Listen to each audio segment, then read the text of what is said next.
বিসমিল্লাহির রহমানির রহিম। সুপ্রিয় শিক্ষার্থীরা, আশা করি সবাই ভালো আছো, সুস্থ আছো।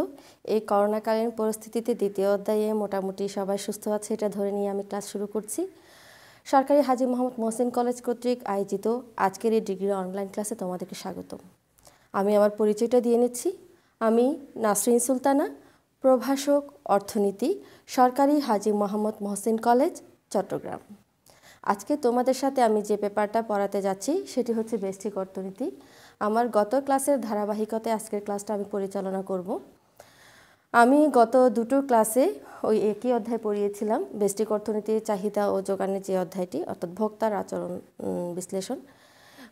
আজকে গত ক্লাসে আমি যোগানটা দেখেছি, চাহিদাটা দেখেছি। আজকে তার ধারাবাহিকতায় আমি যোগানটা পড়াবো তোমাদেরকে। তাহলে দেরি না করে আমরা ক্লাসে চলে যাই। শুরুতে যে বিষয়টা দেখব সেটি হচ্ছে যোগান।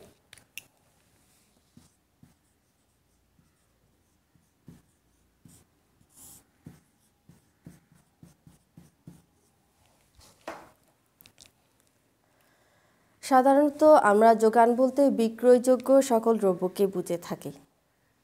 আমরা চাহিদার মধ্যে যেমন কোনো কিছু পাওয়ার আকাঙ্ক্ষাকে চাহিদা বলে থাকি, ঠিক যোগানের ক্ষেত্রে স্বাভাবিক ভাষায় আমরা বলে থাকি কোনো দ্রব্য বিক্রয়ের জন্য যেটুকু সামনে উপস্থিত আছে অথবা বিক্রয়ের জন্য যতটুকু প্রস্তুত আছে সেটাকে আমরা যোগান বলে থাকি। কিন্তু অর্থনীতির ভাষায় যোগান বলতে গেলে কোনো নির্দিষ্ট সময়ে নির্দিষ্ট দামে একজন বিক্রেতা তার দ্রব্যের যে পরিমাণ বিক্রয় করতে প্রস্তুত বা রাজি তাকে যোগান বলে। আমি আবার বলছি, কোনো নির্দিষ্ট সময়ে নির্দিষ্ট দামে একজন বিক্রেতা যে পরিমাণ দ্রব্য বিক্রয় করতে রাজি থাকে তাকে দ্রব্যের যোগান বলে।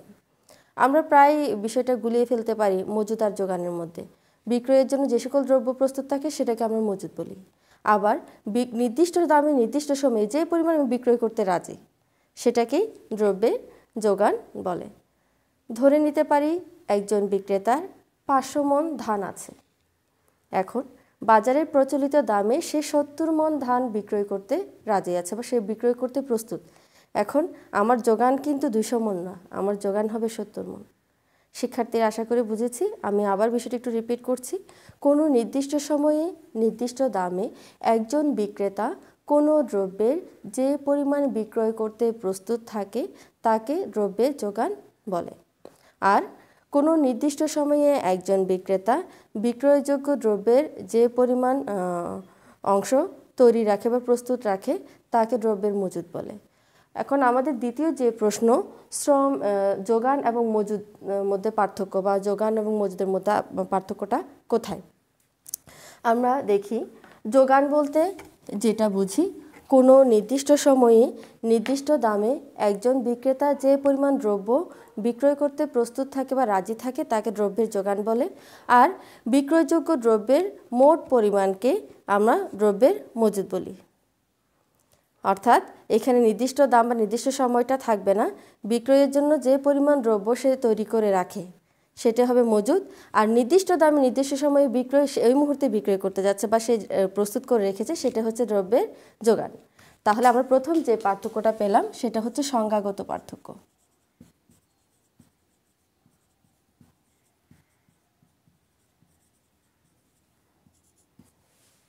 দুই নম্বর পার্থক্য, এই যে আমরা যে উদাহরণটা নিলাম, উদাহরণগত পার্থক্যটা আমরা দেখতে পারি। অর্থাৎ একজন বিক্রেতা 200 মণ ধান বিক্রয়ের জন্য রেখেছে, কিন্তু এখানে দামও নির্দিষ্ট না, সময়ও নির্দিষ্ট না, সেটা হবে মজুদ। আর ওই 200 মণ ধান থেকে ধরে নিলাম 100 মণ ধান সে নির্দিষ্ট দামে, ধরে নিই 40 টাকা করে অথবা 100 টাকা করে সে 100 মণ ধান বিক্রয় করতে এখন প্রস্তুত বা রাজি, তখন সেটাকে হবে দ্রব্যের যোগান। 3 নম্বর পার্থক্য, পরিধি।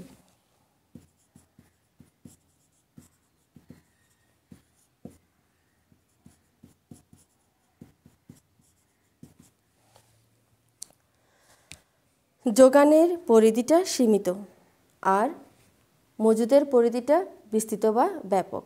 আমরা উদাহরণ থেকে বুঝতে পারছি, মজুদ হচ্ছে আকারে বড়, অর্থাৎ যে পরিমাণ সে বিক্রয় করবে সামনে অথবা বর্তমানে সেটা পুরোটাই হচ্ছে তার মজুদ। আর বর্তমান সময়ে নির্দিষ্ট দামে যে পরিমাণ সে বিক্রয় করতে যাচ্ছে বা বিক্রয়ের উদ্দেশ্যে বাজারে প্রস্তুত রেখেছে সেটা হচ্ছে দ্রব্যের যোগান। তাহলে দেখা যায় দ্রব্যের যোগানের পরিধি সীমিত কিন্তু মজুদের পরিধিটা ব্যাপক। 4 নম্বর পার্থক্য সম্পর্ক।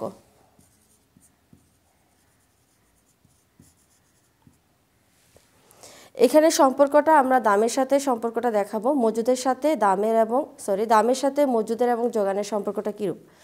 দামের সাথে যোগানের সম্পর্কটা হচ্ছে সরাসরি, দাম বাড়লে যোগান বাড়ে, দাম কমলে যোগান কমে। আমরা নেক্সটে দেখব সেটা। দামের সাথে যোগানের সম্পর্কটা হচ্ছে সরাসরি। পক্ষান্তরে মজুদের সাথে যোগানের সম্পর্কটা, মজুদের সাথে দামের সম্পর্কটা সরাসরি নয়, কারণ এক্ষেত্রে দাম বাড়লে মজুদ বাড়বে, দাম কমলে মজুদ বাড়বে, দাম বাড়লে মজুদ কমবে। সম্পর্কটা বিপরীত, কারণ ভবিষ্যতে আরও দাম বাড়তে পারে, সেই জন্য সে মজুদ করবে, আর বেশি দাম হলে মজুদ করতে থাকবে এবং একটা নির্দিষ্ট সময়ে অতিরিক্ত দামে সেটা বিক্রি করবে। অর্থাৎ মজুদের সাথে দামের সম্পর্কটা বিপরীত, কিন্তু যোগানের সাথে দামের সম্পর্কটা সরাসরি। পরের পার্থক্য মুদ্রাস্ফীতি।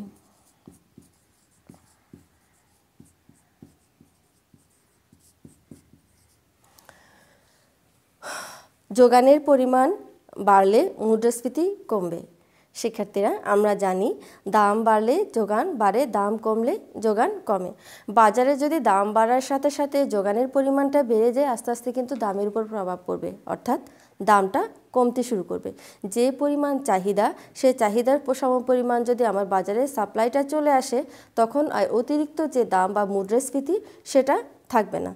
তাহলে দেখা যায় দাম যদি বাজারে যদি মুদ্রাস্ফীতি থাকে সেক্ষেত্রে যোগান বাড়বে, আবার মুদ্রাস্ফীতি যদি কম থাকে অর্থাৎ দামটা কম থাকে তখন যোগানটা কমবে।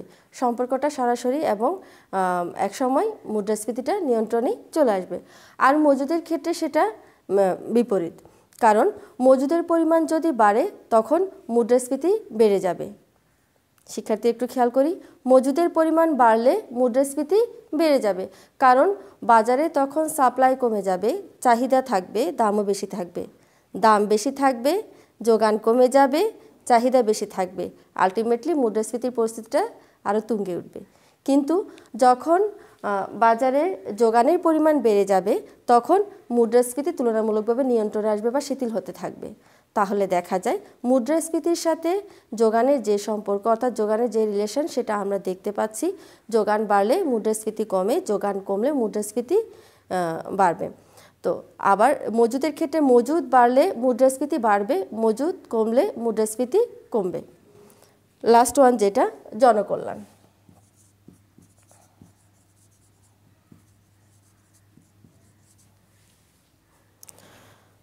যোগান বাড়লে জনকল্যাণ বাড়বে, অন্যদিকে মজুদ বাড়লে জনকল্যাণ কমবে। সম্পর্কটা এখানে বিপরীত। যোগান যদি বাজারে বেড়ে যায় তখন জনগণের কল্যাণ এই জন্যই হবে, মানুষের চাহিদা অনুযায়ী বাজারে যখন সাপ্লাইটা আসবে বা যোগানটা আসবে, আলটিমেটলি দামটা ফল করবে বা প্রাইসটা নিচে নেমে যাবে। এই যে প্রাইস কমার কারণে মানুষ চাহিদা করতে পারবে, তাদের প্রয়োজনীয় দ্রব্য বা তাদের চাহিদা অনুযায়ী কাঙ্ক্ষিত পরিমাণ দ্রব্য তারা ক্রয় করতে পারবে। কিন্তু যেটা দেখা যায় যে বাজারে যদি কোনো কারণে যোগান কমে যায় তখন আলটিমেটলি ওই যে মুদ্রাস্ফীতি বেড়ে যাবে, চাহিদা বেশি হলে দামও বেড়ে যাবে। সেক্ষেত্রে একটা মানে অনাকাঙ্ক্ষিত একটা পরিস্থিতির সৃষ্টি হতে পারে। আবার বিপরীত অবস্থা আমরা দেখি যে মজুদ যদি বাড়ে জনকল্যাণ হ্রাস পায়। অসাধু ব্যবসায়ী বা মধ্যপন্থী যারা, তারা যদি দ্রব্যের মজুদ করে বাজারে কৃত্রিমভাবে যোগান সংকট সৃষ্টি করে, সেক্ষেত্রে দেখা যায় যে সেটা জনকল্যাণকর না হয়ে জনহিতকর না হয়ে দেখা যায় যে জনগণের জন্য সেটা অমঙ্গলজনকই হবে। শিক্ষার্থীরা, তাহলে আমরা দেখতে পাচ্ছি যোগান এবং মজুদের মধ্যে বেসিক যে পার্থক্য, সংখ্যাগত পার্থক্য, উদাহরণগত পার্থক্য, অর্থাৎ নির্দিষ্ট সময়ে নির্দিষ্ট দামে যে পরিমাণ দ্রব্য বিক্রয় করতে প্রস্তুত থাকে তাকে বলা হয় যোগান, আর নির্দিষ্ট সময়ে বিক্রয়ের জন্য যে পরিমাণ দ্রব্য তৈরি করে রাখে বা প্রস্তুত রাখে সেটা হচ্ছে মজুদ। পক্ষান্তরে আমরা একটা দেখি উদাহরণের মাধ্যমে, যখন এই যে একটু আগে বললাম 200 মণ ধান যদি আমি বিক্রয়ের জন্য রাখি সেটা হবে মজুদ, আর নির্দিষ্ট দামে নির্দিষ্ট সময়ে বাজারে যেটা তুলছি বা বিক্রয়ের জন্য রাজি আমি, সেটা হচ্ছে যোগান। যোগানের পরিধি হচ্ছে সীমিত আর মজুদের পরিধি হচ্ছে ব্যাপক। দাম এবং যোগানের সম্পর্ক সমমুখী। দাম বাড়লে যোগান বাড়ে, দাম কমলে যোগান কমে। আর মজুদের ক্ষেত্রে যেটা আমরা দেখি, দাম এবং মজুদের যে সম্পর্কটা সেটা হচ্ছে বিপরীত। দাম বাড়লে মজুদ কমে, দাম কমলে মজুদ বাড়ে। দাম কমলে মজুদ বাড়ে, দাম বাড়লে মজুদ কমে, সম্পর্কটা বিপরীত। মুদ্রাস্ফীতি। মুদ্রাস্ফীতির সময় যোগান বাড়লে মুদ্রাস্ফীতি হ্রাস পায়, যোগান বাড়লে মুদ্রাস্ফীতি হ্রাস পায়। আবার যোগান যদি কমে তখন মুদ্রাস্ফীতি বৃদ্ধি পায়, সম্পর্কটা বিপরীত। কারণ বাজারে যোগান বেড়ে গেলে চাহিদা অনুসারে সবাই দ্রব্য ক্রয় করতে পারে এবং জনগণের হাতে নাগালে বা ব্যক্তির হাতে নাগালে চলে আসে। আবার যখন দেখা যায় যে যোগান কমে যায় তখন হাতে নাগালের বাইরে চলে যেত, দাম বেড়ে যায়, অর্থনীতিতে একটা বিরূপ প্রতিক্রিয়া সৃষ্টি হবে, মুদ্রাস্ফীতি সৃষ্টি হয়। জনকল্যাণ। যোগান বাড়লে জনকল্যাণ হয়, অর্থাৎ জনগণের উপকারে আসে। আর যদি মজুদ বাড়ে সেক্ষেত্রে সেটা জনকল্যাণকর নয়। কৃত্রিমভাবে আমরা যে কিছুদিন আগের পরিস্থিতি আমরা বলতে পারি যে পেঁয়াজের দাম 350-400 টাকা পর্যন্ত পেঁয়াজের দাম গেছে, যেটা আমরা আগে 20 টাকা 25 টাকায় কিনতাম সেটা 300 টাকা 400 টাকা। এটা হচ্ছে এই যোগানের সংকটের কারণে। বাজারে যোগান সংকট যদি সৃষ্টি হয় তখন জনকল্যাণ হয় না বা জনগণের জন্য বিষয়গুলো বিব্রতকর হয়। আবার বাজারে যদি যোগান বাড়ে তখন দাম কমে যায় এবং জনগণের জন্য সেটা কল্যাণকর হয়। আর মজুদের ক্ষেত্রে যেটা দেখি, মজুদ বাড়লে অবশ্যই সেটা জনগণের জন্য অকল্যাণকর বা হিতকর নয়। এখন আমরা পরের প্রশ্নে যাব, যোগানের নির্ধারকগুলো কি কি?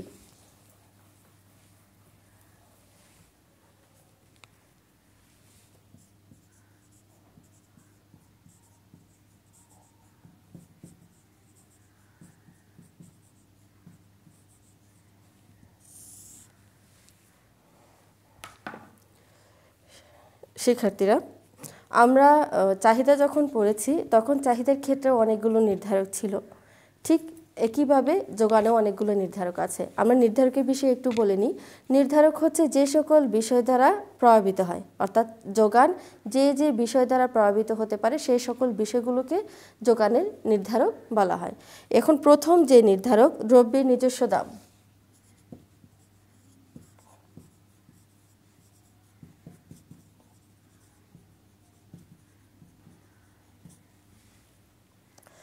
দ্রব্যের নিজস্ব দাম দ্বারা যোগান প্রভাবিত হয়।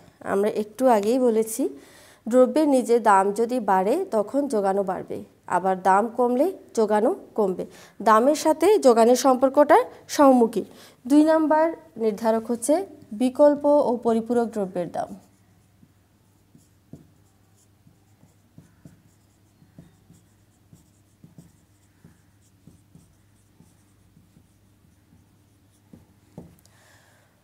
শিক্ষার্থীরা, আমরা বিকল্প এবং পরিপূরক দ্রব্য উভয় দুটোই জানি। আমরা গত ক্লাসে এবং এর আগের ক্লাসে দুটো ক্লাসে এই বিষয়ে আমরা ধারণা পেয়েছি, এখানে আমি আর বলবো না। বিকল্প দ্রব্যের দাম যদি যোগান যদি বেড়ে যায় তখন বিকল্প দ্রব্যের দাম যদি বেড়ে যায় তখন সংশ্লিষ্ট দ্রব্যের যোগানও কমবে। যেমন বাজারে যদি চিনির যোগান বেড়ে যায় তখন আলটিমেটলি গুড়ের যোগান কমে যাবে, কারণ চিনির দাম কমলে চিনির চাহিদাও চিনির দাম বাড়লে চিনির যোগান বাড়ার সাথে সাথে চিনির চাহিদা থাকবে, গুড়ের চাহিদাটা আলটিমেটলি কমে যাবে।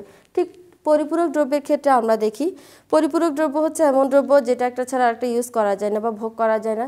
সেক্ষেত্রে কোনো কারণে একটার যোগান বাড়লে আলটিমেটলি অন্য দ্রব্যেরও যোগান বাড়বে। শিক্ষার্থীরা, দেখা যাচ্ছে বিকল্প এবং পরিপূরক দ্রব্যের দামের কারণে কিন্তু যোগানের পরিবর্তন হয়।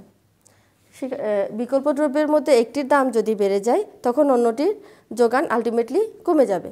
আমি আবার বলছি, বিকল্প দ্রব্যের মধ্যে একটির দাম যদি বেড়ে যায় আলটিমেটলি বিকল্প যে আরেকটি দ্রব্য আছে তার যোগান কমে যাবে। একটু আগে বললাম, চিনির দাম বেড়ে গেলে চিনির যোগান বেড়ে যাবে, অন্যদিকে তার বিকল্প দ্রব্য গুড়ের চাহিদাটা বা যোগানটা কমে যাবে।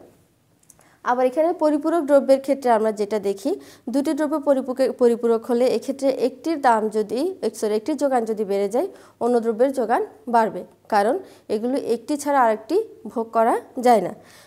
3 নম্বরে যেটা উপকরণের দাম।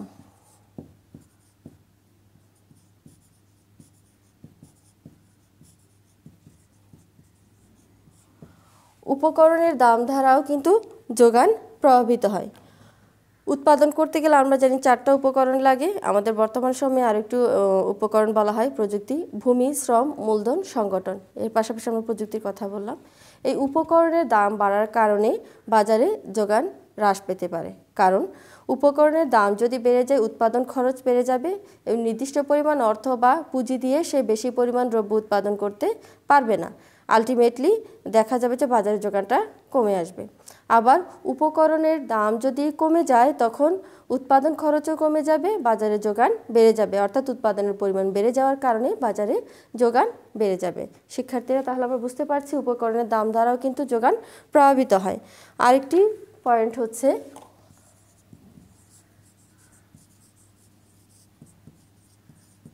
আবহাওয়া।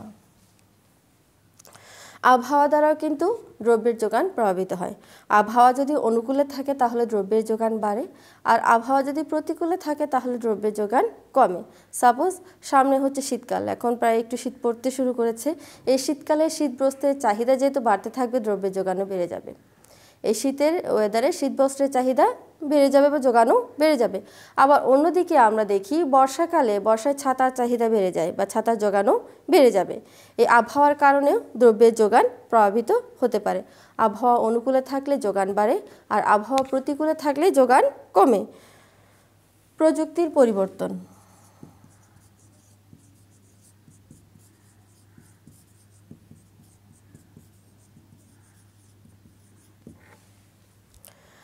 আধুনিক যুগ প্রযুক্তির যুগ।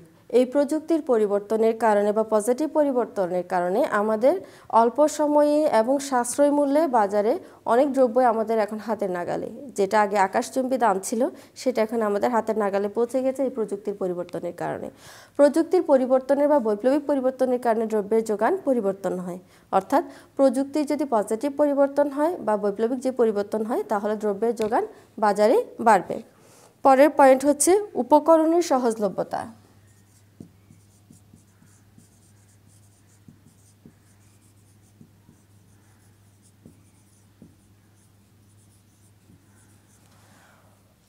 উপকরণের সহজলভ্যতা দ্বারাও দ্রব্যের যোগান বাড়ে। আমার হাতের নাগালে যদি অ্যাভেলেবল উপকরণ থাকে বা ফ্যাক্টরগুলো থাকে, এলিমেন্টসগুলো থাকে, আমি চাইলে আমার দ্রব্যের উৎপাদন বাড়াতে পারবো। তো উপকরণের সহজলভ্যতা থাকলে দ্রব্যের যোগান বাড়বে। আর উপকরণ যদি আমার নাগালের বাইরে হয় বা এক্সপেন্সিভ, যেটা একটু আগে বললাম, অথবা আমার জন্য কষ্টকর সেটা উপকরণটা জোগাড় করা বা উৎপাদকের জন্য কষ্টকর, তখন দেখা যাবে যে বাজারে আলটিমেটলি যোগানটা কমে যাবে। উপকরণের সহজলভ্যতার কারণেও যোগানটা প্রভাবিত হয়। কর ভর্তুকি।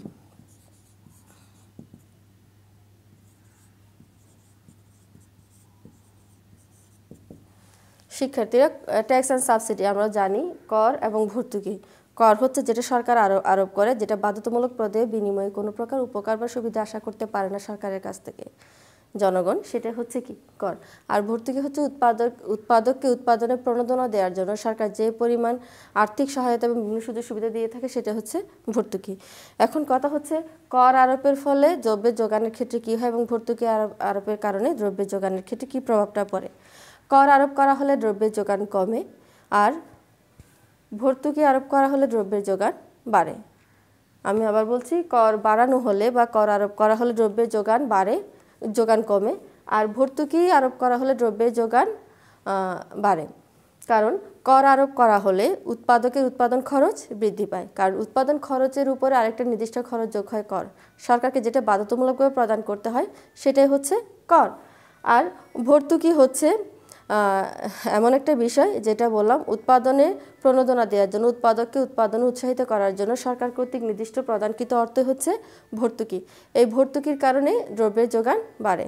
তাহলে কর বাড়লে দ্রব্যের যোগান কমে, আবার ভর্তুকি বাড়লে দ্রব্যের যোগান বাড়ে। সুতরাং কর এবং ভর্তুকিরও একটা প্রভাব রয়েছে দ্রব্যের যোগানের ক্ষেত্রে। আরেকটা পয়েন্ট হচ্ছে সময়।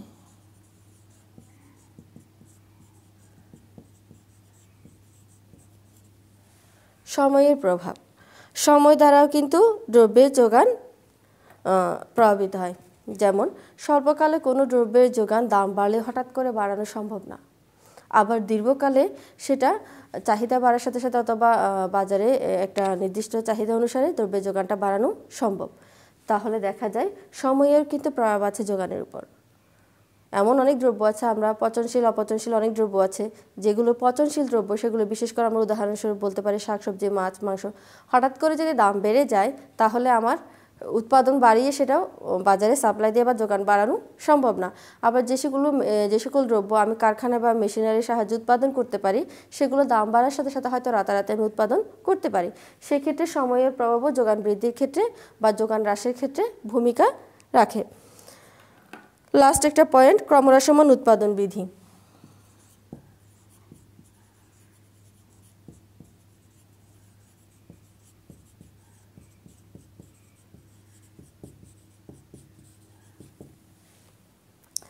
ক্রমহ্রাসমান উৎপাদন বিধির কারণেও যোগান প্রভাবিত হতে পারে। যেমন কৃষিক্ষেত্রে এই ক্রমহ্রাসমান উৎপাদন বিধির ক্ষেত্রে দেখা যায় যে দাম বাড়লেও অনেক সময় যোগান সেটা বাড়ে না। শিক্ষার্থীরা, আজকে আমরা যেটা দেখলাম যোগানের নির্ধারকগুলোর মধ্যে দ্রব্যের নিজস্ব দাম, বিকল্প পরিপূরক দ্রব্যের দাম, উপকরণের দাম, আবহাওয়া, প্রযুক্তির পরিবর্তন, উপকরণের সহজলভ্যতা, কর ভর্তুকি, সময়ের প্রভাব, ক্রমহ্রাসমান প্রান্তিক উৎপাদন বিধি ইত্যাদি দ্বারা দ্রব্যের যোগান বা যোগান প্রভাবিত হয়। অর্থাৎ এগুলি হচ্ছে যোগানের নির্ধারক। আমরা পরের প্রশ্ন দেখব যোগান অপেক্ষক, যোগান বিধি, যোগান সূচি ও রেখা।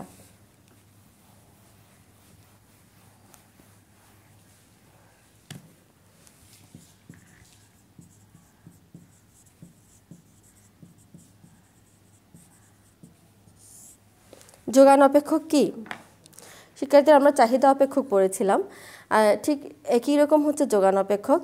যোগানের সাথে যোগানের নির্ধারক সমূহের অথবা যোগানের পরিমাণের সাথে যোগানের নির্ধারক সমূহের যে নির্ভরশীলতার সম্পর্ক সেটা যখন অপেক্ষকের মাধ্যমে বা গাণিতিকভাবে উপস্থাপন করা হয় তাকে যোগান অপেক্ষক বলে। আমি আবার বলছি, যোগানের সাথে যোগানের নির্ধারক সমূহের বা যোগানের উপর প্রভাব বিস্তারকারী যে সকল এলিমেন্টসগুলো রয়েছে সেগুলোর যে নির্ভরশীলতার সম্পর্ক সেটা যখন অপেক্ষকের মাধ্যমে বা গাণিতিকভাবে উপস্থাপন করা হয় তখন তাকে যোগান অপেক্ষক বলে। Suppose S equal to function of P of X, P of Y, W, T, etc. যেখানে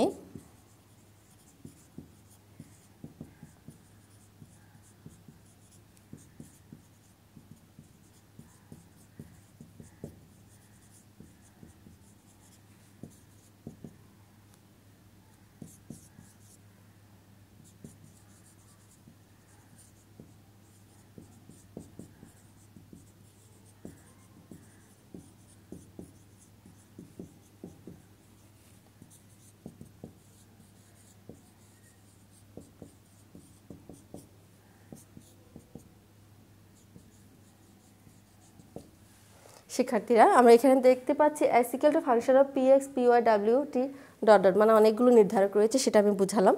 এখানে দেখা যাচ্ছে S হচ্ছে যোগান, Px হচ্ছে দ্রব্যের নিজ দাম, Py হচ্ছে বিকল্প পরিপূরক দ্রব্যের দাম, W হচ্ছে আবহাওয়া, T হচ্ছে সময়। এখানে আরও অন্যান্য যে নির্ধারকগুলো আছে সেগুলো আমি দেখিয়েছি ডট ডট দিয়ে। তাহলে এখানে দেখা যাচ্ছে এই নির্ধারকের সাথে দ্রব্যের যোগানের যে নির্ভরশীলতার সম্পর্ক সেটা যখন আমি অপেক্ষকের মাধ্যমে উপস্থাপন করি তাকে যোগান অপেক্ষক বলে। আমরা সার্বিকভাবে যেটা জানি, যদি সাধারণভাবে প্রকাশ করতে যাই যোগান সম্পর্কে যোগান অপেক্ষক হচ্ছে S equal to function of P। এখানে দামের সাথে যোগানের সম্পর্কটা সার্বিক আমরা দেখাই। দাম বাড়লে যোগান বাড়ে, দাম কমলে যোগান কমে। অর্থাৎ দ্রব্যের দামের সাথে যোগানের যে নির্ভরশীলতার সম্পর্ক বা দ্রব্যের নির্ধারকের সাথে যোগানের যে নির্ভরশীলতার সম্পর্ক সেটা যখন আমরা অপেক্ষকের মাধ্যমে উপস্থাপন করি তখন তাকে যোগান অপেক্ষক বলে। এখন পরের যে প্রশ্ন সেটা হচ্ছে যোগান বিধি। আমরা জানি দামের সাথে একটা যোগানের নির্ভরশীলতার সম্পর্ক আছে। দাম বাড়লে যোগান বাড়ে, দাম কমলে যোগান কমে।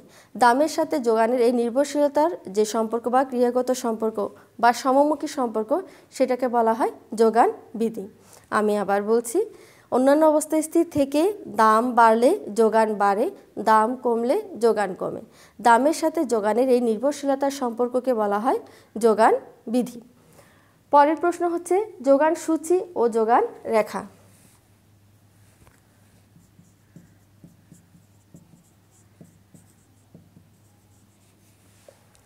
শিক্ষার্থীরা, একটু আগে দেখেছি যোগান বিধি, অন্যান্য বিষয় স্থির থেকে দাম বাড়লে যোগান বাড়ে, দাম কমলে যোগান কমে। দামের সাথে যোগানের নির্ভরশীলতা সম্পর্ককে বলা হয় যোগান বিধি। আর এই যোগান বিধিটাকে যখন সূচিতে বা ছকে উপস্থাপন করা হয় তখন তাকে বলা হয় যোগান সূচি। আমরা উদাহরণস্বরূপ বলতে পারি, বাম পাশে যদি দাম এবং ডান পাশে যদি সাপ্লাই বা যোগান দেয়া থাকে, এখানে আমরা ওই বিধি থেকেই বলতে পারি দাম যখন 5 টাকা তখন যোগানের পরিমাণ 10 একক, দাম যখন 10 টাকা তখন যোগানের পরিমাণ 20 একক, দাম যখন 15 টাকা তখন যোগানের পরিমাণ 30 একক। শিক্ষার্থীরা, আমরা বোর্ডে দেখতে পাচ্ছি এখানে বাম পাশে দাম, ডান পাশে দ্রব্যের যোগান। তো আমরা যোগান বিধি অনুসারে যেটা জানি, অন্যান্য বিষয় স্থির থেকে দাম বাড়লে যোগান বাড়ে, দাম কমলে যোগান কমে। তো সূচিতে দেখি দাম যখন 5 টাকা যোগান 10 একক, বেড়ে দাম যখন 15 টাকা হয় তখন যোগানও বেড়ে 30 একক হয়েছে। বিপরীত অবস্থায় চিন্তা করলে দাম যখন 15 টাকা তখন যোগান 30 একক, দাম যখন কমে 5 টাকা হয় তখন যোগানের পরিমাণও কমে 10 একক হয়েছে। তাহলে শিক্ষার্থীরা, আমরা জানি দাম এবং এই যোগানের সরাসরি সম্পর্ককে যখন সূচিতে উপস্থাপন করা হয় বা ছকে উপস্থাপন করা হয় তখন তাকে বলা হয় যোগান সূচি। এবং পরের যে বিষয় যোগান রেখা, দাম এবং যোগানের এই সরাসরি সম্পর্ককে যখন চিত্রে বা রেখার মাধ্যমে বা জ্যামিতিকভাবে উপস্থাপন করা হয় তখন তাকে বলা হয় যোগান রেখা। শিক্ষার্থীরা, আমরা এখানে যে কাল্পনিক সূচিটা ধরেছি সেই সূচি থেকে আমরা একটা রেখা এখন অঙ্কন করব।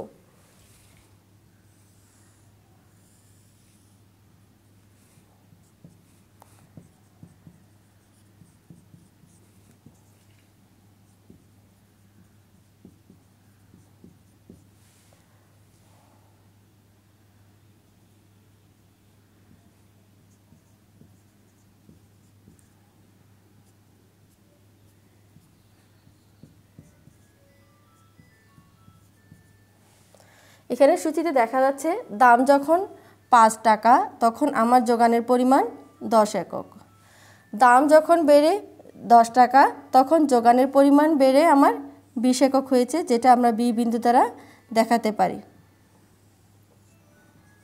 দাম যখন আরও বেড়ে 15 টাকা তখন যোগানের পরিমাণ বেড়ে 30 একক, যেটা সি বিন্দু দ্বারা দেখাচ্ছে। এখন এ, বি, সি এই তিনটে বিন্দু যোগ করে আমরা যে রেখাটা পাচ্ছি সেটা হচ্ছে আমার কাঙ্ক্ষিত যোগান রেখা। শিক্ষার্থীরা, তাহলে আমরা দেখতে পাচ্ছি এখানে একটা কাল্পনিক সূচি থেকে যোগান রেখাটা অঙ্কন করলাম, যেখানে লম্ব অক্ষে দাম, ভূমি অক্ষে যোগানের পরিমাণ দেখানো হয়েছে। দেখা যাচ্ছে এই যে বিভিন্ন দামে এবং বিভিন্ন যোগানের পরিমাণে এ, বি, সি এই তিনটি বিন্দু যোগ করে আমরা আমাদের কাঙ্ক্ষিত যোগান রেখা বা এসএস রেখাটা আমরা পাই। অর্থাৎ এখানে চিত্রে আমরা দেখতে পাচ্ছি দাম যখন বাড়ছে যোগানের পরিমাণও বাড়ছে, আবার বিপরীতভাবে দাম যখন কমছে তখন যোগানের পরিমাণও কমছে। দাম এবং যোগানের মধ্যে যে সরাসরি সম্পর্ক সেটা আমরা এখানে রেখাচিত্রে উপস্থাপন করলাম। তাহলে সূচি হচ্ছে দাম এবং যোগানের সরাসরি সম্পর্কটাকে যখন আমরা ছকে বা সূচিতে উপস্থাপন করি সেটা যোগান সূচি, আর দাম এবং যোগানের যে সরাসরি সম্পর্ক সেটা যখন আমরা জ্যামিতিকভাবে বা রেখাচিত্রে উপস্থাপন করি সেটা হচ্ছে যোগান রেখা। শিক্ষার্থীরা, পরবর্তী যে প্রশ্ন, যোগান রেখা বাম থেকে ডানে বা ডানে ঊর্ধ্বগামী হয় কেন?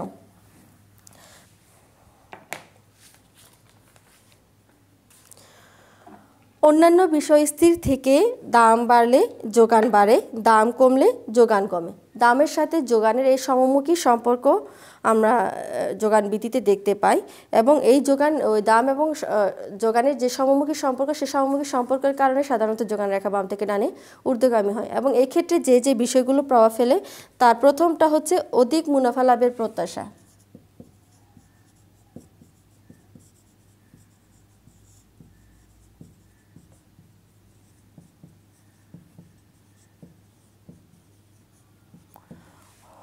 অধিক মুনাফা লাভের প্রত্যাশার কারণে দেখা যায় যে যোগান রেখা ঊর্ধ্বগামী হতে পারে, কারণ দ্রব্যের বাজারে যখন দাম বেড়ে যায় তখন বিক্রেতা বা উৎপাদনকারী আলটিমেটলি দ্রব্যের যোগানও বাড়াবে।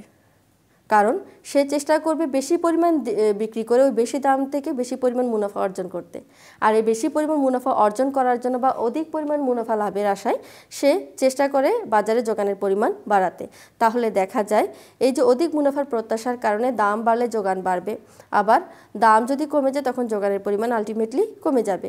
এই দাম এবং যোগানের সরাসরি সম্পর্কের কারণে যোগান রেখা বাম থেকে ডানে ঊর্ধ্বগামী হয়। 2 নম্বর পয়েন্ট যেটা উৎপাদন খরচের প্রভাব।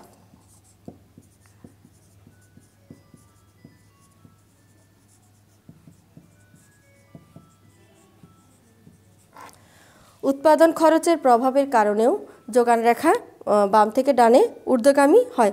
আমরা জানি উৎপাদন খরচ যখন বেড়ে যায় তখন আলটিমেটলি দ্রব্যটা দামি হয়ে পড়ে, হ্যাঁ, দাম বেড়ে যায়। তো দাম বেড়ে গেলে বাজারে মুনাফার প্রত্যাশার কারণে যোগানটা বাড়িয়ে দিবে। এই দাম এবং যোগানের সরাসরি সম্পর্কের কারণে যোগান রেখা বাম থেকে ডানে ঊর্ধ্বগামী হয়। নতুন ফার্মের মুনাফার প্রত্যাশা বা নতুন ফার্মের প্রবেশ।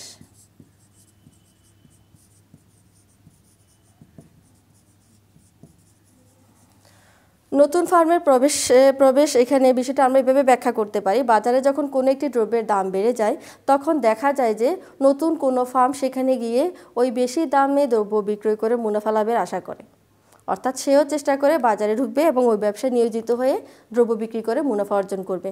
এই যে নতুন ফার্মের প্রবেশ করে বেশি দামে, তখন বাজারে আলটিমেটলি যোগানটা বেড়ে যায়। দাম বাড়লে সেখানে যোগানও বেড়ে যাবে। এই যে দাম বাড়ার কারণে যোগান বেড়ে যাচ্ছে, যার কারণে যোগান রেখা বাম থেকে ডানে ঊর্ধ্বগামী হয়।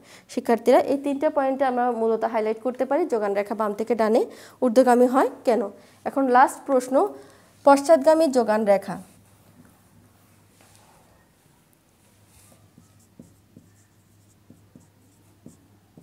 পশ্চাৎগামী বা পশ্চাৎমুখী যোগান রেখা, যেটাকে আমরা শ্রমের যোগান রেখা বলে থাকি।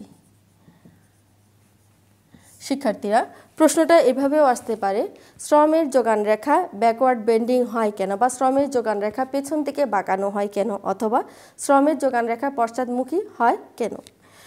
আমরা সাধারণত যেটা দেখি, যোগান বিধি অনুসারে অন্যান্য বিষয় স্থির থেকে দ্রব্যের দাম বাড়লে যোগান বাড়ে, দাম কমলে যোগান কমে, অর্থাৎ দামের সাথে যোগানের সম্পর্কটা সরাসরি, যার কারণে যোগান যে রেখাটা একটু আগে আমরা অঙ্কন করেছি বাম থেকে ডানে ঊর্ধ্বগামী হয়ে থাকে, স্ট্রেট হয়। তো এক্ষেত্রে আমরা যেটা দেখব, শ্রমের ক্ষেত্রে বিষয়টা একটু ভিন্ন ধরনের আমরা প্রকৃতি লক্ষ্য করি। সেটা হচ্ছে দ্রব্যের দাম বাড়ার সাথে সাথে, অর্থাৎ শ্রমের মজুরি বাড়ার সাথে সাথে, শ্রমের দাম বাড়ার সাথে সাথে একটা নির্দিষ্ট সময় পর্যন্ত শ্রমের যোগান বাড়বে। এরপরে মজুরি বাড়লেও শ্রমের যোগান না বেড়ে বরং শ্রমের যোগান কমতে থাকে, যার কারণে শ্রমের যোগান রেখা বা যেটা পশ্চাৎমুখী যোগান রেখা সেটা ব্যাকওয়ার্ড বেন্ডিং হয়ে থাকে। আমি আবার বলছি, দ্রব্যের দামের সাথে যেভাবে যোগানের সম্পর্ক আছে, শ্রমের ক্ষেত্রে শ্রমের মজুরি এবং শ্রমের যোগানের একটা সম্পর্ক আছে। শ্রমের মজুরি বাড়লে শ্রমের যোগান বাড়বে, শ্রমের মজুরি বাড়লে শ্রমের যোগান বাড়বে, কিন্তু একটা নির্দিষ্ট স্তরের পরে গিয়ে শ্রমের মজুরি বাড়লেও কিন্তু যোগান আর বাড়বে না, মজুরি বাড়লেও তার যোগান কমে যাবে, যার কারণে শ্রমের যোগান রেখা পশ্চাৎগামী হয়। এর মূল কারণ হচ্ছে একটা, শ্রম হচ্ছে একটি জীবন্ত উপকরণ বা একটি মানবিক উপাদান। শ্রম একটি জীবন্ত উপকরণের শ্রমের মালিক হচ্ছে শ্রমিক কিন্তু কোনো মেশিন নয়। আমার যখন যেভাবে দরকার আমি সেভাবে তাকে অর্ডার করব, অথবা সেভাবে আমি তাকে নির্দেশনা দিলে সে সেভাবে উৎপাদন করবে। শ্রমিক সম্পূর্ণ একটা জীবন্ত উপকরণ বা শ্রম জীবন্ত উপকরণ, যার কারণে একটা নির্দিষ্ট সময়ের পরে সে শ্রম দানের বিপরীতে মজুরি বাড়লেও আরামায়েশ পছন্দ করে। আমি আবার বলছি, কঠিন হয়ে গেল কিনা, একটা নির্দিষ্ট সময়ের পরে শ্রমিক শ্রম না দিয়ে বিশ্রাম করতে পছন্দ করে, মজুরি বাড়লেও সে শ্রম দানে রাজি থাকে না। একটা নির্দিষ্ট সময়ের পরে সে আরামায়েশ পছন্দ করে, যার কারণে মজুরি বাড়া সত্ত্বেও শ্রমের যোগান না বেড়ে বরং শ্রমের যোগান কমতে থাকে, যার কারণে শ্রমের যোগান রেখা ব্যাকওয়ার্ড বেন্ডিং হয়ে যায়। আমরা একটু চিত্রে দেখি বিষয়টা কীরকম হয়। এখানে চিত্রে লম্ব অক্ষে যদি মজুরি হয় এবং ভূমি অক্ষে যদি শ্রমের যোগান হয়, সেক্ষেত্রে শ্রমের যোগানটা একটা নির্দিষ্ট স্তরের পরে গিয়ে পেছন দিকে বাঁকানো হয়, যেটাকে আমরা লেভার কার্ভ বলতে পারি। এখানে আমরা দেখতে পাচ্ছি প্রাথমিক অবস্থায় ধরে নিচ্ছি মজুরি হচ্ছে W1, শ্রমের যোগান L1। মজুরি বেড়ে যখন W2 হলো তখন শ্রমের যোগান বেড়ে L2 হলো। এরপরে যদি মজুরি আরও বাড়ানো হয়, সাপোজ W3 হয়, তখন শ্রমের যোগান না বেড়ে বরং কমে L3 হলো। আমরা দেখতে পাচ্ছি L2 লেস দেন L3, অর্থাৎ মজুরি W1 এর চেয়ে W3 বেশি, কিন্তু শ্রমের যোগান যেখানে বেশি হওয়ার কথা সেখানে বেশি না হয়ে বরঞ্চ L3-তে চলে আসছে। আমি এখানে দেখিয়েছি L2 চেয়ে অবশ্যই L3 পরিমাণটা কম। মজুরি বাড়লে কিন্তু যোগান বাড়ার কথা ছিল, কারণ মজুরি বাড়লে বা দাম বাড়লে যোগান অবশ্যই বাড়বে। কিন্তু আমরা অর্থনীতিতে একটা বিপরীত অবস্থা দেখতে পাই, যখন শ্রমিক তার শ্রম দিতে দিতে একটা নির্দিষ্ট সময়ের পর ক্লান্ত হয়ে পড়ে, তখন সে মনে করে আমার শ্রম দানের চেয়ে আমার বিশ্রাম নেওয়াটাই এখন জরুরি বা প্রয়োজন বা ভালো মনে করছেন। তখন মজুরি বাড়ার পরেও বা মজুরি বাড়া সত্ত্বেও সে যোগান না বাড়িয়ে বরং যোগান কমাবে, যার কারণে শ্রমের যোগানের একটা ব্যাকওয়ার্ড বেন্ডিং হয়। শিক্ষার্থীরা, আশা করছি তোমরা বিষয়টা বুঝতে পেরেছো। আজকে যে বিষয়গুলো পড়ানোর চেষ্টা করেছি ইনশাল্লাহ তোমরা ধরতে পেরেছো, এই আশা ব্যক্ত করে আমি আমার ক্লাস এখানে শেষ করছি। আল্লাহ হাফেজ।